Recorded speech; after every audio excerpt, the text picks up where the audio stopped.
Ok. Bom dia a todos.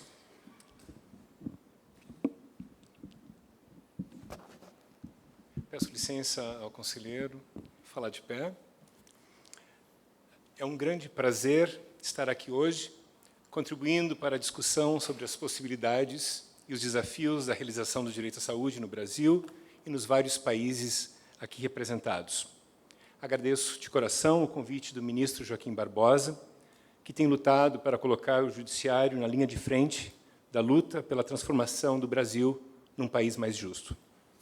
Agradeço também à equipe do Instituto do Banco Mundial, especialmente Roberto Yunis e Leonardo Cubillos Turiago, por viabilizar a minha participação, junto com a equipe do Conselho Nacional de Justiça, em particular, Clene Schultz.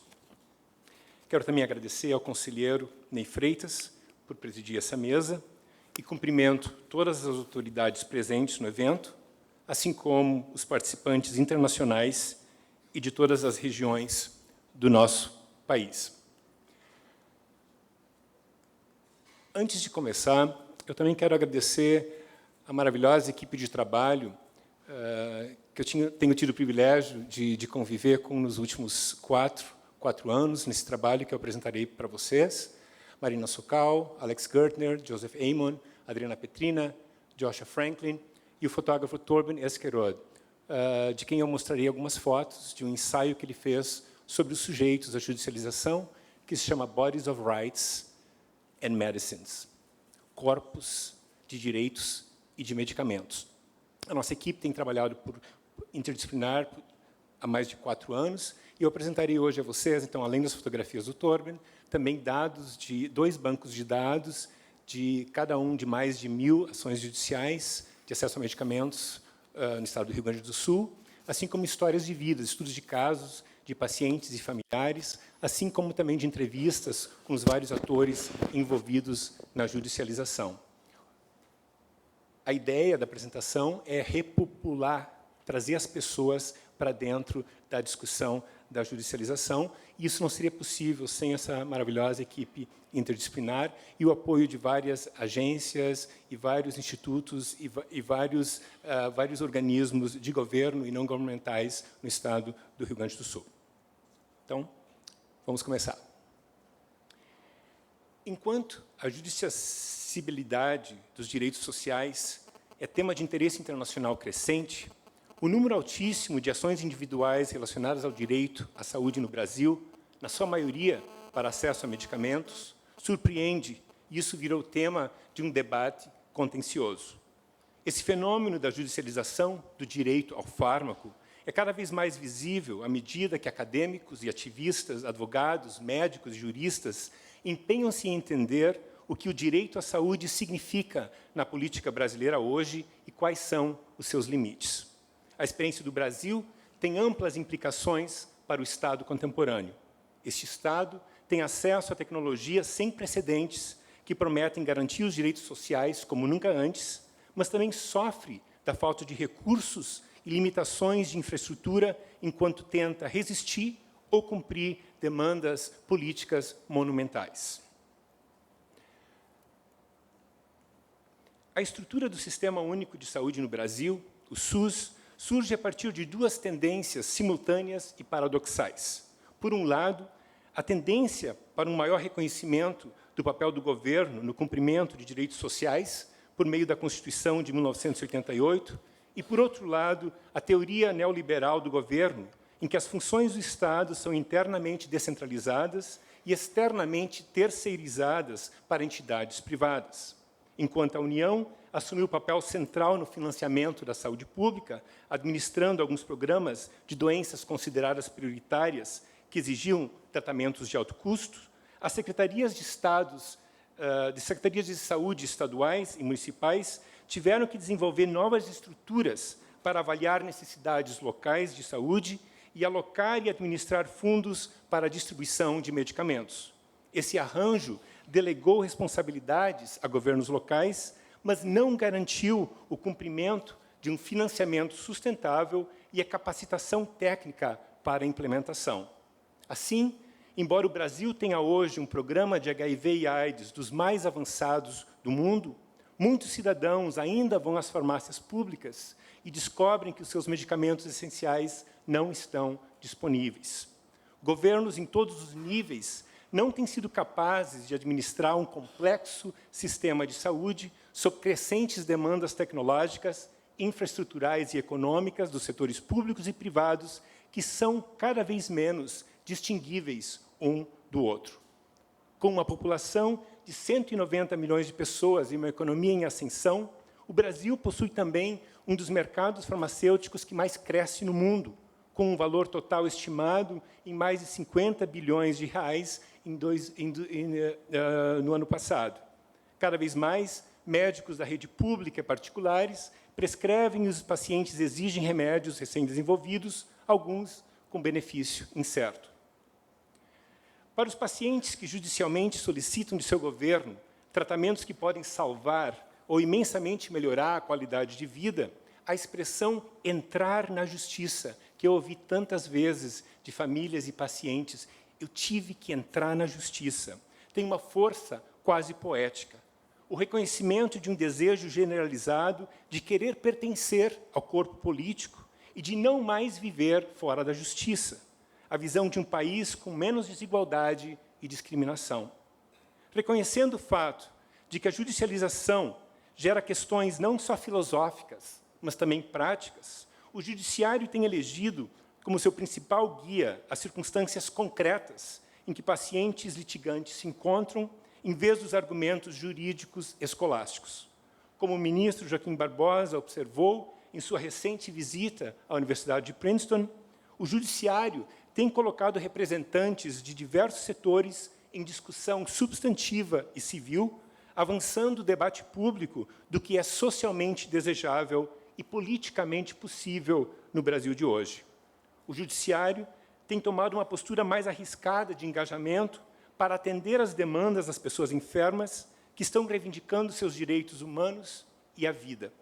Através dessa reivindicação, estes pacientes cidadãos podem ter o poder de reformular o papel do Estado e, oxalá, também das operadoras de planos de saúde que têm criado escudos para limitar a litigância de consumidores individuais. Apesar do aumento crescente no número e custos associados aos processos legais para o acesso a medicamentos no Brasil, de um debate polarizado sobre o fenômeno, pouca informação sistemática sobre o conteúdo dos processos, as características dos pacientes litigantes e o raciocínio e estratégias legais movimentadas pelos diversos grupos envolvidos existe. O debate se dá num vazio de informação empírica confiável e as pessoas da judicialização não aparecem. Aparecem os processos, os arquivos, os protocolos. Durante os últimos anos, como mencionei no início da minha fala, eu tenho coordenado um estudo interdisciplinar sobre os processos legais de direito à saúde no estado do Rio Grande do Sul, onde vocês podem ver, né, nesse gráfico, existe um dos números mais altos e crescente de tais ações judiciais no país. À medida que eu começava a explorar os diversos agentes enredados nesse novo campo sócio-médico-legal, eu me fascinei com o fato de que muitos juízes, e aqui está o Dr. Francisco Mech, né, me contando, histórias sobre como os litigantes doentes os comoviam, frequentemente junto com uma história pessoal das suas próprias famílias. Ou seja, os juízes que atendiam os casos tinham as suas próprias illness narratives, suas histórias de doença, para contextualizar a sua postura em relação à judicialização. Isso confirmou para mim, como cientista social, a necessidade urgente de entender as pessoas que figuram no coração desse debate e quem são, uma vez que, com demasia frequente, estão invisíveis ao público, obscurecidas por argumentos técnicos e o cálculo econômico. Existe uma literatura emergente sobre processos legais, aí vocês veem uma lista de publicações recentes, processos legais para o acesso ao direito à saúde, mas a maioria dos estudos tende a concordar com o ponto de vista de muitos administradores públicos, que o judiciário está ultrapassando o seu papel e que a judicialização da saúde gera um enorme peso administrativo e fiscal, distorce políticas de distribuição farmacêutica, alarga desigualdades no acesso à saúde e encoraja o uso de medicamentos de forma irracional dentro do sistema público de saúde. E, em grande parte dessa literatura, não se enxergam as lutas, as esperanças e os resultados nos esforços para obter a saúde. Afinal, então, qual é o perfil do indivíduo que tenta garantir acesso a medicamentos através da ação judicial contra o Estado? Os críticos mais vocais da judicialização alegam que ela tende a favorecer as pessoas que têm acesso privilegiado a serviços legais e de saúde e que isso reproduz desigualdades profundas. Contudo, a evidência para essa posição é frequentemente ofuscada por argumentos ideológicos e é limitada por amostras de dados pequenas, com cobertura geográfica restrita e poucas variáveis examinadas.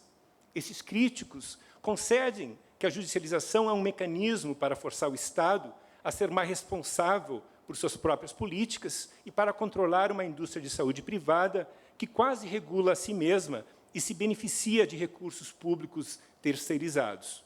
Mas eles creem que, no final das contas, essas ações judiciais para garantir o direito à saúde contribuem para a mercantilização da assistência médica e a desestabilização dos sistemas públicos.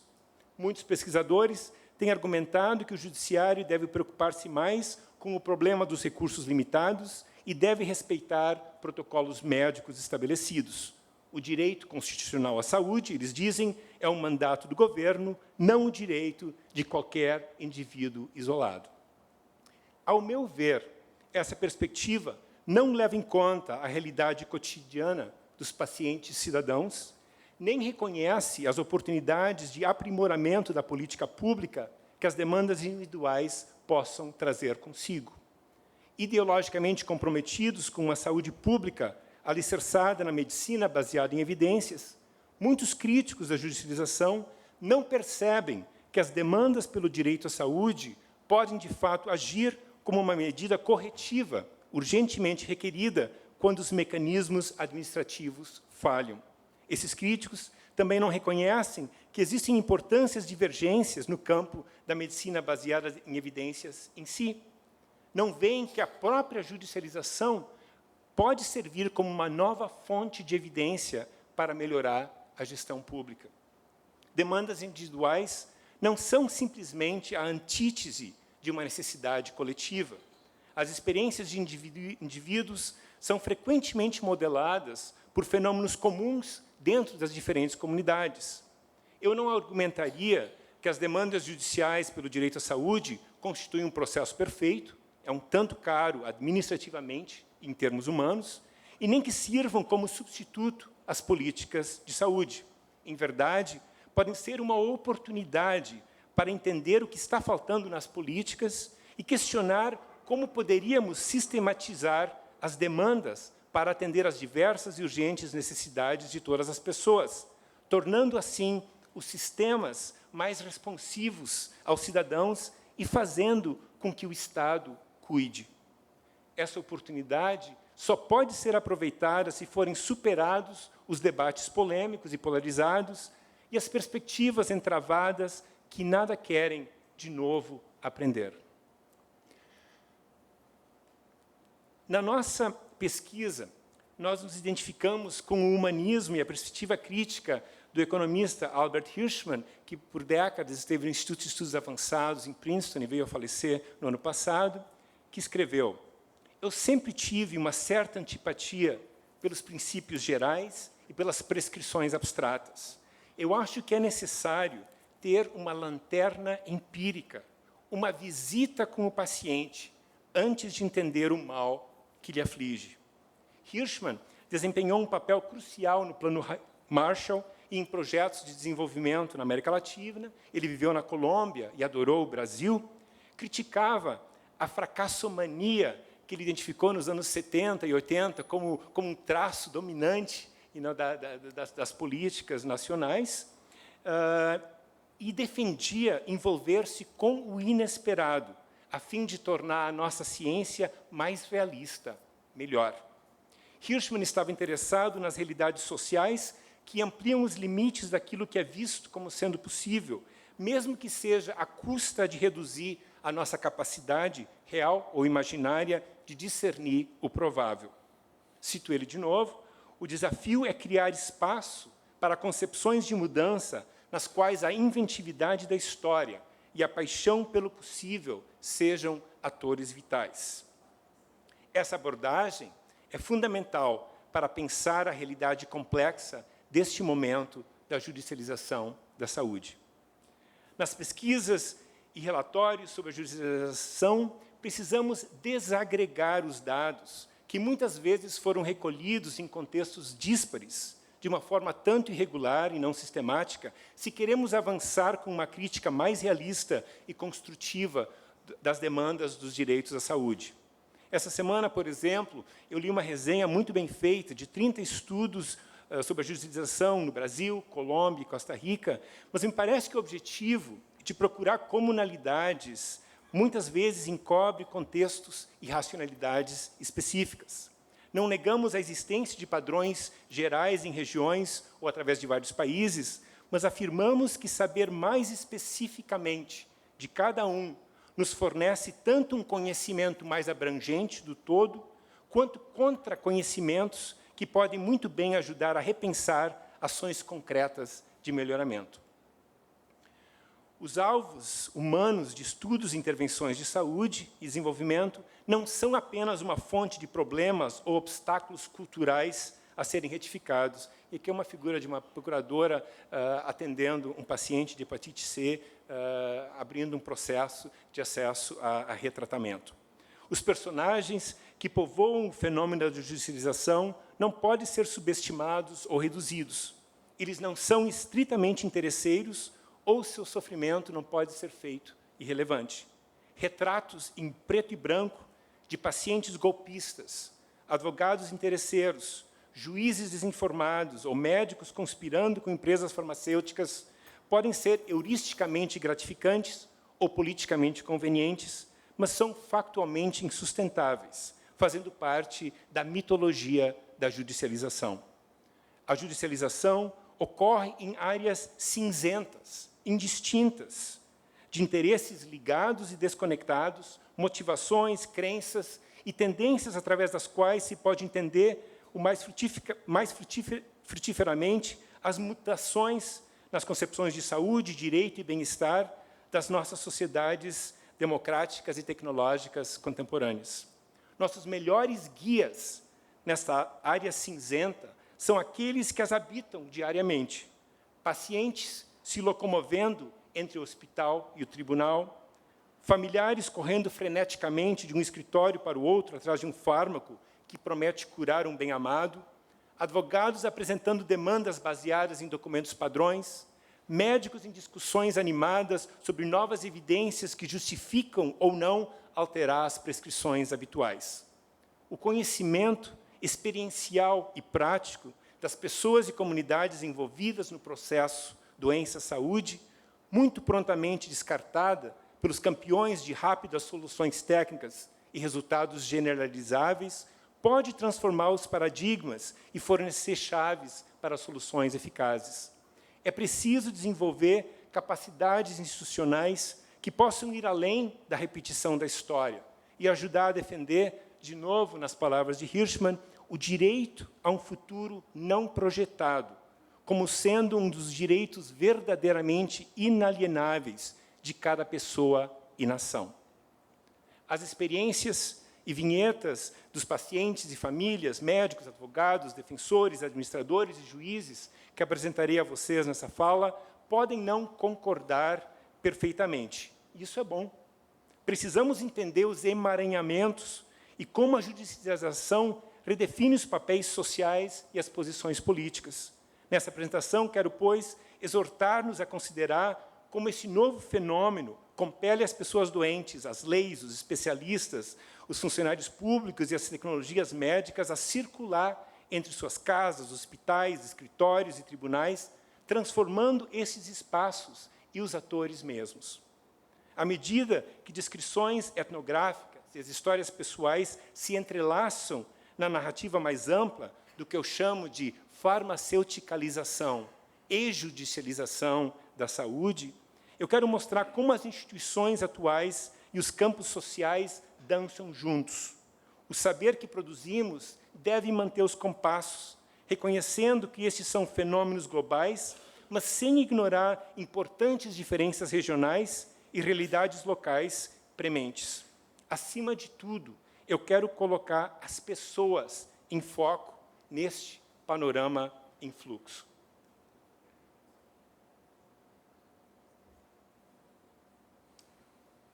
Janira está de cama em casa, enquanto a sua mãe, Carmen, visita o gabinete do defensor público em Porto Alegre. Um ano antes, Janira foi ao posto de saúde, com dor no peito, mas foi mandada para casa. Eles disseram que ela tinha indigestão. No dia seguinte, ela foi levada às pressas para o hospital com um ataque cardíaco que levou à perda da sua mobilidade e Janira não pôde mais retomar o trabalho como doméstica. Seu médico receitou 6 medicamentos, 5 fornecidos pelo SUS, enquanto o sexto, Revatil, um vasodilatador de alto custo, não era. O médico aconselhou a família de baixa renda a buscar assistência legal na Defensoria Pública de Porto Alegre. No gabinete do defensor público, Carmen entrega a prescrição à doutora Paula, a defensora responsável pelo caso dela. É aqui que eu pego o remédio, doutora? Ela pergunta. Doutora Paula fala do seu trabalho,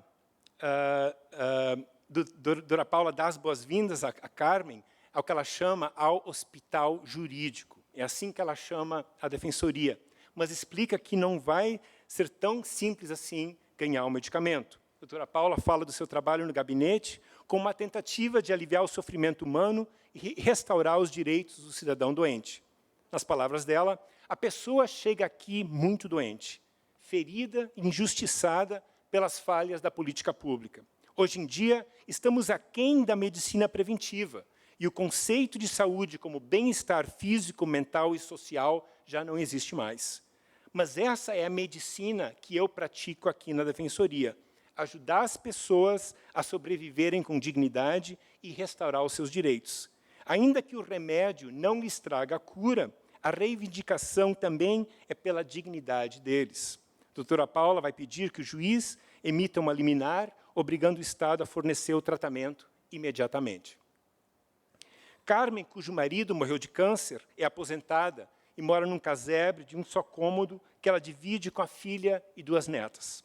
O custo mensal do vasodilatador que Janira precisa é de cerca de R$2.000. Até então, Carmen comprara o medicamento em pequenas quantidades com dinheiro emprestado, mas ela não podia se endividar mais. Ao mesmo tempo, Carmen menciona que várias vezes foi à farmácia do Estado pegar os outros medicamentos da Janira, mas que eles estavam fora de estoque.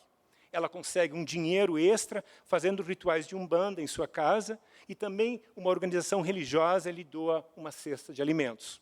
Quando visitamos a família em agosto de 2008, notamos uma oferenda aos orixás cheio de doces.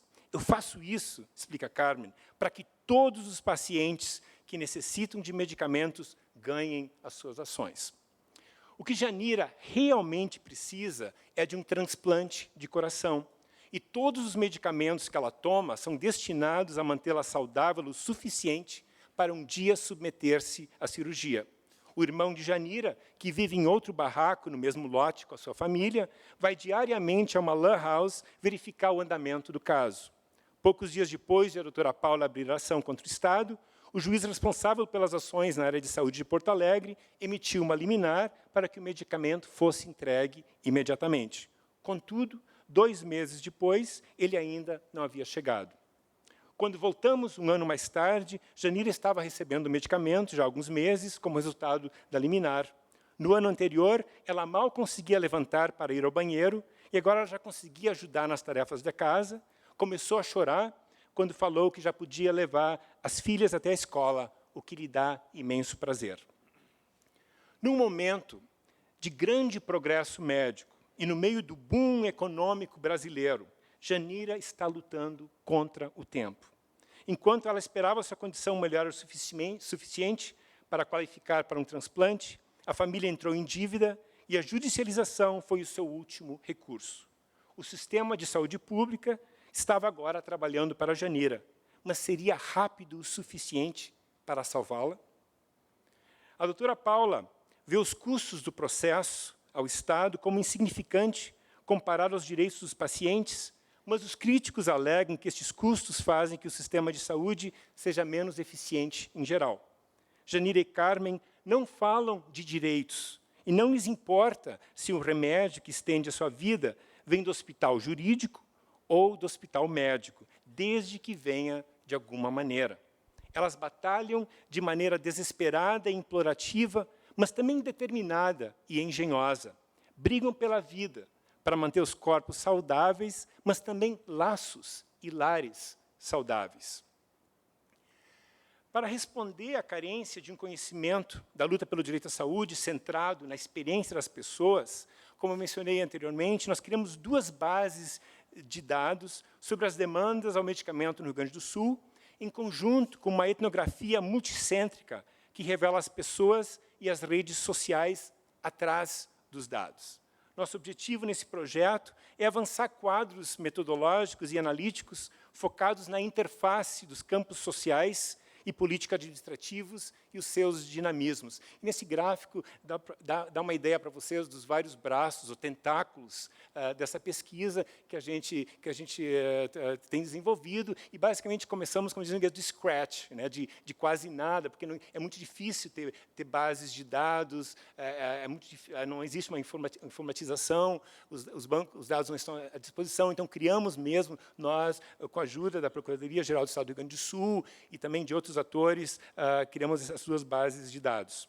O estudo de ações judiciais demandando, o primeiro estudo de ações judiciais demandando acesso a medicamentos foi feito junto à Procuradoria-Geral do Estado, de setembro de 2008 a junho de 2009. Identificamos e analisamos uma amostra de 1.080 processos que estavam sendo examinados pelos procuradores. Nosso estudo identificou que os pacientes que buscam medicamentos através dos tribunais são, em sua maioria, pessoas pobres, que não estão trabalhando por serem aposentadas ou desempregadas. Entre aqueles, por exemplo, que reportaram renda, 53%, ou 350 pessoas, ganhavam menos do que um salário mínimo por mês. Esses pacientes litigantes dependem do sistema público para obter tanto assistência médica como representação legal. A maioria deles usaram os serviços da Defensoria Pública, como a doutora Paula. Eles qualificavam para isso, tendo que ter menos do que 3 salários mínimos, e cerca de 1/3 foram representados por advogados particulares. Pesquisas anteriores sugeriram que a judicialização de direito ao medicamento é, na maioria das vezes, efetivada por pessoas com melhores condições financeiras e que, no Brasil, os pacientes de baixa renda tendem a processar por medicamentos de baixo custo, enquanto os pacientes de maior renda tendem a processar por medicamentos mais caros. Os nossos resultados mostram que 2/3 dos medicamentos solicitados pelos demandantes estavam, de fato, nas listas do SUS. Este não foi o caso de Janira, porém, o medicamento que ela pedia, por fim, foi, em 2010, incluído na lista dos medicamentos especializados do SUS. Como na história do movimento da AIDS, os processos judiciais para medicamentos podem preceder ou provocar a distribuição pública. Essa realidade desafia argumentos que os processos judiciais simplesmente demandam tratamentos individualizados, de alto custo e ineficazes. Cerca de 1/4 dos processos neste banco de dados de 1.080 ações solicitavam medicamentos do componente de dispensão especializada, de alto custo, embora medicamentos essenciais de baixo custo fossem também frequentemente solicitados. Medicamentos fora da lista eram também, muitas vezes, como a gente viu na nossa análise, de baixo custo e muitas vezes estavam disponíveis no mercado brasileiro há algum tempo.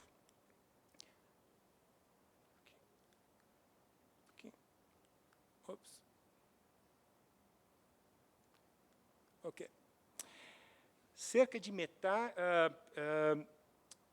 metade das ações alegaram que a impossibilidade de obter medicamentos criou um risco de morte para o paciente e quase todos eles solicitaram uma liminar obrigando o Estado a fornecer o tratamento imediatamente, como no caso de Janira, e no próximo caso que eu vou apresentar.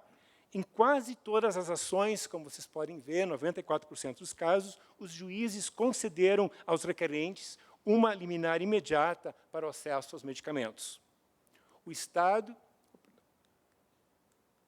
como vocês podem ver, recorreu da decisão liminar em mais de 80% dos casos, porém o Tribunal Superior do Estado manteve a decisão em quase toda a totalidade dos casos. Contudo, como veremos, isso não é garantia para que o medicamento seja, de fato, fornecido. Um motorista de ônibus aposentado e que trabalhou desde os 8 anos, Edgar Lemos, mora num bairro de classe média de Porto Alegre. Tendo de lidar com dificuldades motoras significativas, Edgar esperou por mais de 1 ano por uma consulta neurológica especializada em um hospital perto da sua casa. Finalmente, ele recebeu o diagnóstico de ataxia cerebral hereditária em novembro de 2008. O neurologista prescreveu a droga somazina, que não está inclusa em nenhuma lista de medicamentos do governo.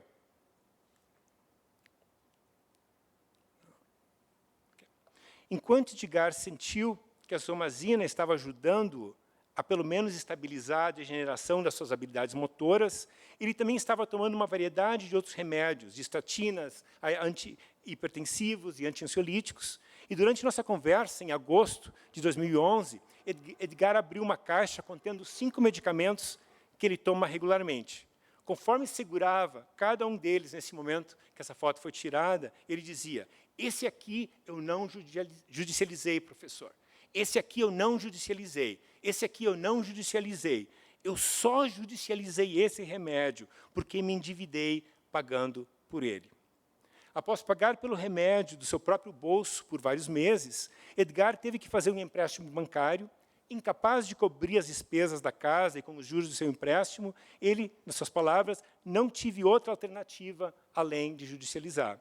Ele ouviu falar da defensoria de outros pacientes que também estavam aguardando consultas com especialistas do posto de saúde do bairro e encaminhou um processo para demandar que o Estado pagasse por seu medicamento. O juiz emitiu uma liminar a Edgar e ele recebeu o medicamento por vários meses seguidos, mas daí, segundo ele, a entrega parou.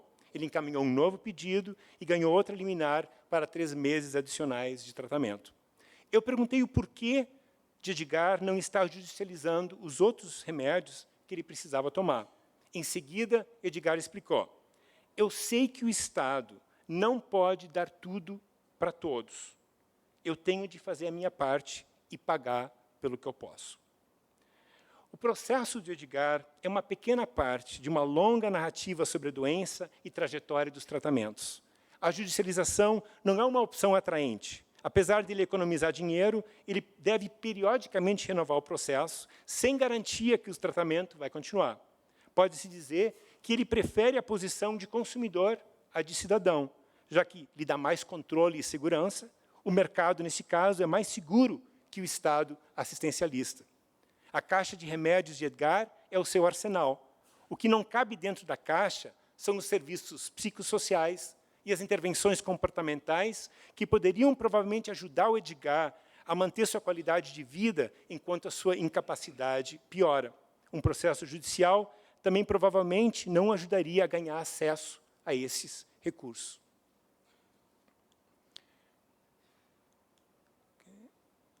Okay. Como documentei no livro Will to Live, as terapias de AIDS e as políticas de sobrevivência, os ativistas de AIDS no Brasil estavam entre os primeiros a equiparar com sucesso o direito constitucional à saúde com acesso a medicamentos. Nos últimos anos, tem ocorrido uma mudança significativa, esse é um dos argumentos do trabalho, no conceito e prática de saúde pública. Tanto em termos de entrega e demanda, a saúde pública agora é entendida menos como prevenção, cuidados primários ou serviços psicossociais, e mais como o acesso a medicamentos e cuidados terceirizados à comunidade. Ou seja, a saúde pública tem se tornado cada vez mais farmaceuticalizada e privatizada. Nesse processo, o país está se tornando uma plataforma lucrativa da medicina global. É estimado que cerca de 50% da população adulta, cerca de 600 milhões de brasileiros, usa fármacos diariamente. A judicialização não resiste a essas tendências. Entretanto, como no próximo caso, como o próximo caso demonstrará, ela pode apontar ao que está faltando nos sistemas de saúde públicos e fornecer um suplemento crítico para redes de apoio sociais frágeis, enquanto pacientes também enfrentam a crescente privatização da saúde.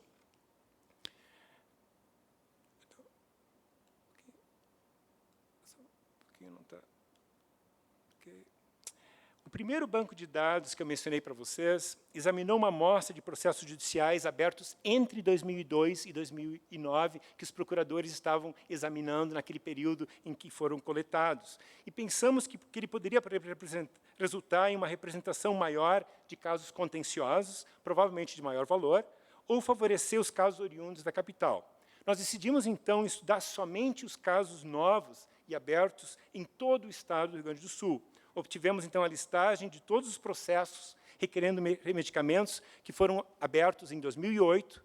De forma aleatória, analisamos 1 de cada 6 novos processos, totalizando 1.262 ações judiciais para medicamentos nessa nova amostra. De forma geral e impressionante, os novos dados corroboraram os resultados obtidos anteriormente. O perfil dos litigantes, por exemplo, foi muito semelhante entre os dois estudos. Aí vocês podem ver as faixas etárias, masculino e feminino, também a procedência, capital 8%, do interior 92%, maioria casados. A maioria dos litigantes eram aposentados. É muito interessante esse dado, 40%, ou desempregados. De novo, mostrando o perfil da população que judicializa. Como no dado anterior, quase 60% dos processos foram abertos pela Defensoria Pública. E, de novo, para qualificar auxílio legal gratuito, tem que receber menos do que 3 salários mínimos, indicando que os litigantes tendiam a ser de baixa renda e dependiam do Estado para buscar os seus direitos. Aqui, os pacientes também, predominantemente, abriam ações contra o Estado, sendo que em cerca de 40% dos casos, o município também era arrolado e a União somente em 2% dos casos. Em nenhum dos casos foi arrolado um plano de saúde privado. Os processos analisados tendiam a requerer medicamentos que fazem parte da lista do SUS. Apenas 16% da nossa amostra solicitaram somente medicamentos fora das listas do SUS. 25% solicitaram apenas medicamentos que eram das listas do SUS e os demais solicitaram ambos.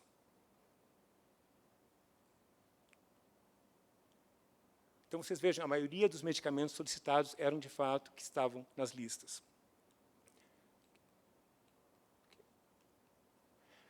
Mais da metade dos pacientes solicitou 1 ou, no máximo, 2 medicamentos em um mesmo processo, e a grande maioria dos casos, 93%, indicou que o tratamento solicitado era de duração contínua, refletindo o caráter de doenças crônicas que afligem pacientes como a Janira e o Edgar.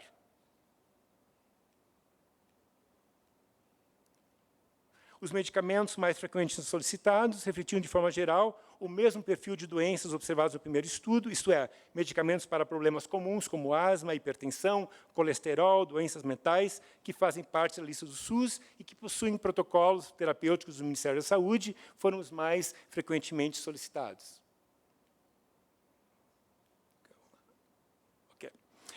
Do total de 1.331 solicitações de medicamentos agora, que faziam parte das listas especial ou do componente especializado, 40% haviam sido requeridos previamente através de processo administrativo. Ou seja, as pessoas tinham tentado conseguir esse medicamento por via administrativa antes de judicializar. Esses resultados sugerem que os programas de cuidado farmacêutico do governo não estão conseguindo cumprir o seu papel de expandir o acesso, e que os pobres estão tentando fazer o sistema funcionar a seu favor. Processos administrativos podem ser negados porque a situação do paciente não atende aos requerimentos de protocolos clínicos do governo, que dizem ser baseados em evidência. Mas isso não quer dizer que as ações judiciais são anti-evidência, como críticos da judicialização alegam. A história é mais complicada. Frequentemente, os médicos prescritores alegam que os protocolos estão desatualizados em relação às novas evidências científicas. o judiciário, então, vira uma estrutura paralela, alternativa, capaz de visualizar contextos sociais e condições individuais. Isso não quer dizer que o judiciário tem que ser a única instituição capaz dessa forma de consideração. A criação de mecanismos capazes de responder às demandas individuais é possível dentro das presentes estruturas administrativas e também requer mais agilidade na avaliação das novas tecnologias médicas a nível nacional. Pacientes nessa amostra, assim como na anterior, eram, em sua maioria, cronicamente doentes. Eles tinham várias comorbidades e necessitavam múltiplos medicamentos para os seus tratamentos, e vocês podem ver isso nessa listagem das doenças mais comuns: hipertensão, Parkinson, diabetes mellitus, hepatite viral crônica C, que tem a ver com a questão do protocolo restritivo. Esse slide, esse gráfico é muito interessante. Em termos de custos de ações, a análise dos casos em que os pacientes informaram o valor total mensal das ações evidenciou que os litigantes, em sua maioria, buscavam medicamentos de baixo custo, ou seja, quanto mais próximo da linha vertical, mais baratos os tratamentos. Quanto mais avançada a linha, são os tratamentos de altíssimo custo. A grande maioria, 75% dessas ações de 1.262 pacientes, solicitou medicamentos com valor mensal abaixo de R$600. As ações de alto custo, como de Janira, compuseram a minoria da amostra estudada. Apenas 1,5% dos processos, um total de 20 casos, tinha valor mensal acima de R$15 mil. O valor máximo de uma causa, em nosso banco de dados, foi de R$140 mil e foi de um medicamento fora da lista. Considerados em conjunto, os medicamentos nas listas do SUS ou fora delas não divergiram significativamente em termos de custo. Esse é um dado interessante também. As causas que pediam medicamentos que estavam nas listas e que não estavam tomadas em conjunto tinham um custo semelhante. Nos dois casos, a grande maioria, 75% das demandas, possuíam um valor mensal abaixo de R$600. Em geral, os pacientes receberam liminares, como no estudo anterior, com provisão de deferimento total, 93%, ou parcial, 3% dos medicamentos solicitados. Porém, o que a análise das ações não revela é que a liminar não é garantia de acesso aos medicamentos. Pacientes como o Edgar não são beneficiários passivos do Estado. Eles têm que continuar a lutar e a improvisar para acessar seus tratamentos. Apenas 4% do total de casos não recebeu deferimento liminar para os medicamentos solicitados. Esses resultados não variaram de acordo com o tipo de medicamento solicitado, o tipo de advogado que representava o paciente ou quaisquer outras características do paciente ou da ação judicial. Em resumo, os juízes quase universalmente garantiram o acesso a todos os medicamentos solicitados, reconhecendo o fornecimento como consistente com o direito constitucional à saúde brasileiro. Essa garantia, por parte dos juízes, indica uma confiança quase absoluta nas recomendações dos médicos prescritores. Mas os médicos também são alvos de críticas, que alegam conflitos de interesse com incentivos comerciais das indústrias farmacêuticas.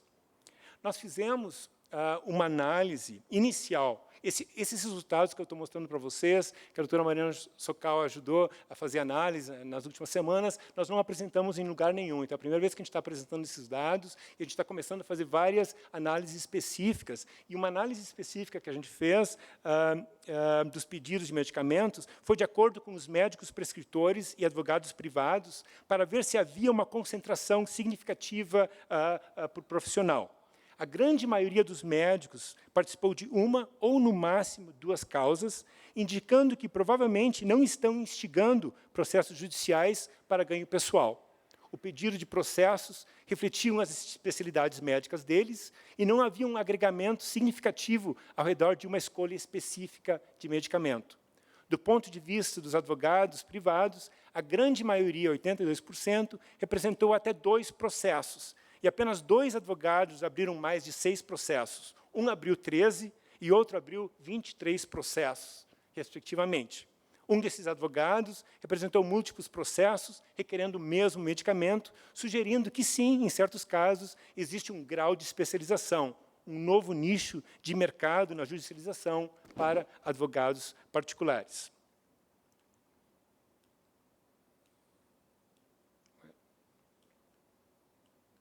Ops, estou com problema aqui. Okay. Em resumo, esses resultados descrevem um quadro muito diferente dos mitos da judicialização. E os nossos casos mostram que a análise dos processos legais ilumina só uma parte do quadro mais amplo de como os pacientes, de fato, interagem com o Estado na busca da saúde. E a última história que eu quero contar para vocês extrapola ainda mais e aponta para novas formas sociais que estão emergindo na interface judicialização, tecnologia e Estado, onde as instituições falham, as comunidades articulam soluções frágeis e de curto alcance, mas que demonstram que os laços sociais são muitas vezes o último e melhor recurso em frente ao descaso e à morte. Eu quero perguntar se é possível contar essa última história. Temos ainda um pouco de tempo? Pode ser? Tá ok. Letícia, de 16 anos, né, que está na foto, que vocês estão vendo, está à direita, e Catiele, de 9 anos, são filhas de uma família migrante e humilde que vive nos arredores de Porto Alegre. Os pais, Marisete e Neri, são oriundos de Palmeira das Missões. Ambos trabalhavam numa fábrica de plásticos, até que 9 anos atrás, Neri sofreu um acidente e perdeu 4 dedos da mão direita. Ele entrou na justiça e conseguiu uma modesta indenização pelo acidente, com a qual o casal abriu um pequeno mercadinho ao lado da casa.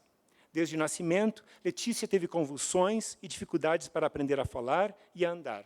Isso não era a vida, disse Marisete. Era um pesadelo, sabe? Porque nós não parava em casa. Nós parava só no hospital com a Letícia. Por 8 anos, a família consultou diferentes médicos sem obter um diagnóstico preciso. Quando a segunda filha, Catiele, nasceu, ela foi diagnosticada com fenilcetonúria, ou PQU, através do teste do pezinho, que agora é mandatório no Brasil, que havia se tornado obrigatório desde 2001. Assim que o diagnóstico foi confirmado, a doutora Vargas, a médica responsável pela triagem neonatal, pediu que fosse realizado também um teste em Letícia, a filha mais velha, o que confirmou o diagnóstico dessa doença genética rara, em que alguns alimentos podem intoxicar o cérebro e causar um quadro de retardo mental irreversível, caso medidas adequadas não sejam tomadas nas primeiras semanas de vida, o que já havia acontecido com a Letícia. O tratamento envolve uma dieta pobre em nomes técnicos, não sou médico, fenilalanina, certo, Mariana? Um aminoácido presente na proteína dos alimentos. Essa dieta deve ser complementada diariamente por uma fórmula especial que faz parte da lista dos medicamentos especializados. No estado do Rio Grande do Sul, cerca de 120 famílias precisam deste medicamento-alimento e, dada a falta, seja por problema de licitação e compra ou de armazenamento e distribuição pelas várias regionais da saúde, 25 famílias, ainda que o medicamento fosse parte da lista, tivesse que estar à disposição, 25 famílias tiveram que entrar com ações judiciais nos últimos anos contra o Estado para garantir acesso. Aí está a família. Nós entrevistamos, num dos braços da pesquisa, todas as famílias que tiveram que judicializar, e as famílias, na maior parte, são no interior do Estado e, de fato, muito pobres. A exemplo de Marisete e Neri, com baixa instrução, mas isso não nos impede de judicializar. E, como nos disse uma mãe, a gente entra na justiça e na imprensa, e daí ganha. A família de Letícia e Catiele consegue receber a fórmula através da via administrativa, mas eles decidiram entrar na justiça para obter produtos especiais, como farinha e massa, que costumam ser muito caros em comparação às comuns, que não podem ser consumidas pelas irmãs e que tomam grande parte do orçamento familiar. Após a fórmula ter ficado em falta por algumas vezes, o casal cogitou medicalizar o medicamento, como disse Marisete. É porque daí não conseguia. A prefeitura dizia que ia conseguir, aí não conseguia. Daí que eu pensei, vou ter que... Porque o direito delas, elas têm o direito, não é? No último momento, a família desistiu de judicializar a fórmula, pois a doutora Vargas conseguiu que outras famílias emprestassem algumas latas da fórmula que tinham de reserva. Como disse Marisete, as mães se ajudam. O que uma consegue, ela ensina a outra mãe. Daí uma vai ajudando a outra até a gente conseguir. Como o caso de Letícia Catielli mostra, as ações judiciais para acessar o direito à saúde apontam as deficiências não só nas políticas de saúde, mas também a gestão precária e uma abordagem reducionista do cuidado. O médico e antropólogo, e agora presidente do Banco Mundial, Jim Kim, tem trabalhado junto com o professor Michael Porter, da Harvard Business School, e Paul Farmer, da organização Partners in Health, para desenvolver uma nova ciência de prestação de serviços e cuidado, uma peça vital faltando nas intervenções em saúde global. O modo atual está preso numa mentalidade de dar acesso e contar o volume, ao invés de focar no valor que o cuidado tem para o paciente ao longo do tempo. Kim, Porter e Farmer apelam para uma mudança de objetivos, que deixemos de lado simplesmente contar o número de vacinas ou remédios distribuídos e que venhamos a fortalecer os sistemas de saúde locais e capacitar os provedores para ativamente buscar o paciente carente, acompanhando o ciclo inteiro de assistência e cuidado e o seu impacto na família e na comunidade. Sim, precisamos de uma concepção mais holística da saúde e o saber empírico de multiescala é essencial para o desenvolvimento de modelos de cuidado focados na pessoa, no seu ambiente social e não só na tecnologia. E no caso da família de Letícia Catielli, eles podiam contar com a doutora Vargas, que coordenou os esforços nacionais para instituir os diagnósticos da fenilcetonúria e a fornecer a fórmula gratuita pelo SUS. Seus pacientes e suas famílias a adoram, aderem aos tratamentos e são profundamente agradecidos pelo envolvimento dela nas suas vidas. Ela acompanha os pacientes ao longo do tempo. A doutora Paula sabe que os fracassos administrativos podem impactar as biologias frágeis dos seus pacientes. Descontinuidade no fornecimento da fórmula pode levar a ataque epiléptico, alergia e a progressão do retardo mental. E a doutora Paula diz, quando termina a fórmula, eles podem ligar para mim, sábado à noite, eu consigo, com outras famílias. Não ter a fórmula é um crime.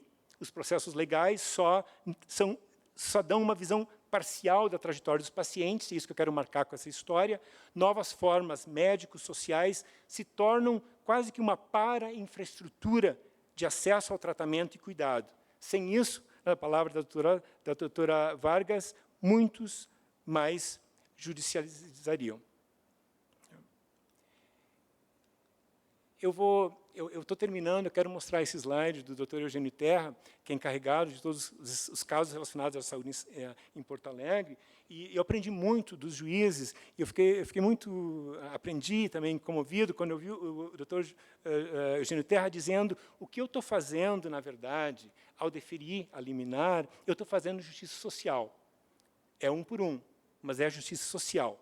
Quando eu emito uma liminar para o fornecimento de tratamentos de câncer, eu também estou denunciando os serviços que não acompanharam as necessidades das pessoas.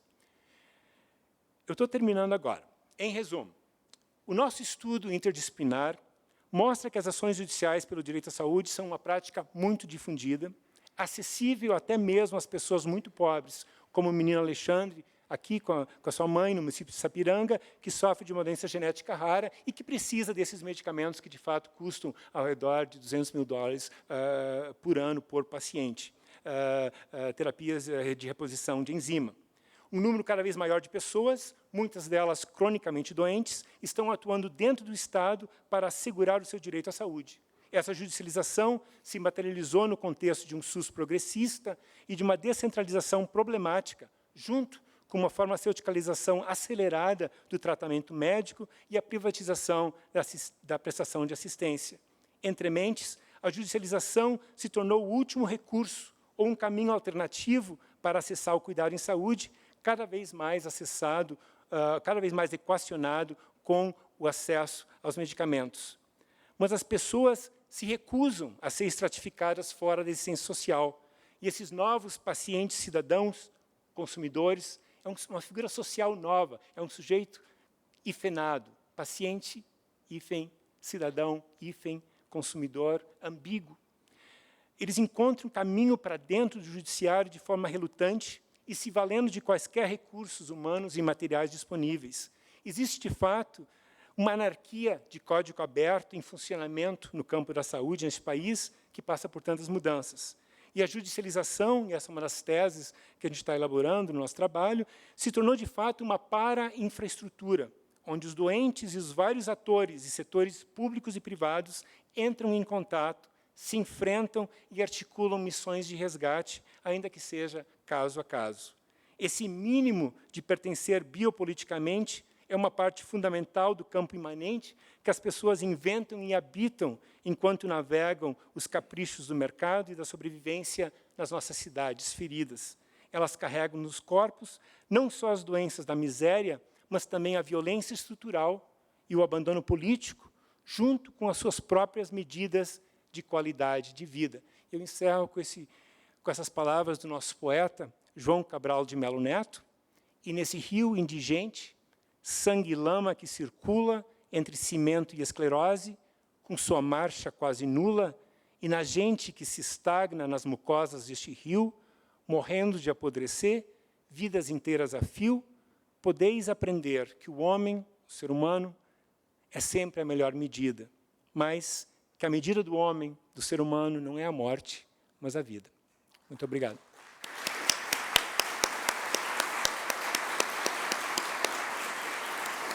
Agradeço muita atenção, peço desculpas por ter ido um pouco além do horário e estou à disposição para ouvir comentários, discutir com vocês, tanto agora quanto durante o decorrer desse encontro. Obrigado.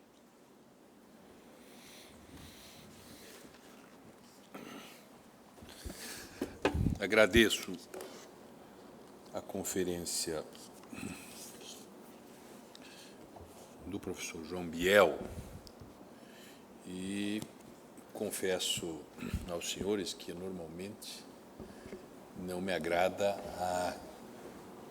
a conferência lida, mas o do professor João Biel, o professor João Biel hoje me fez mudar de opinião. De fato, esse tema exigia esta abordagem absolutamente precisa, absolutamente clara a respeito deste tema, inclusive de uma forma ilustrativa. Eu cumprimento o professor João Biel. Eu cumprimento por essa conferência, que, de fato, fez uma abertura, para mim, magnífica. E gostaria, não sei se há um livro escrito, já publicado, em vias de publicação, mas, se for assim, seria muito interessante que pudéssemos ler com calma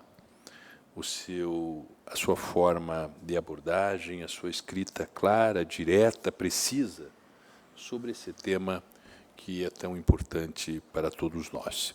Eu, antes de autorizar o encerramento pelo cerimonial, eu quero apenas lembrar aos senhores que, a partir das 14 horas, nós voltaremos com o painel 2, Saúde Suplementar e Regulação. Depois, às 15, o papel dos médicos na judicialização da saúde. E, às 16 horas, Propriedade Intelectual em Saúde. Agradeço mais uma vez ao professor João Biel, a presença de todos, e autorizo o cerimonial, então, a fazer o encerramento. Senhoras e senhores, como já mencionado pelo conselheiro Ney José de Freitas, teremos agora um intervalo para o almoço, com retorno impreterível para as 14 horas. Aqueles que desejarem, a coordenação do evento disponibiliza, a partir de agora, transporte para o complexo Pier 21, que dispõe de várias opções de almoço. Bom almoço a todos.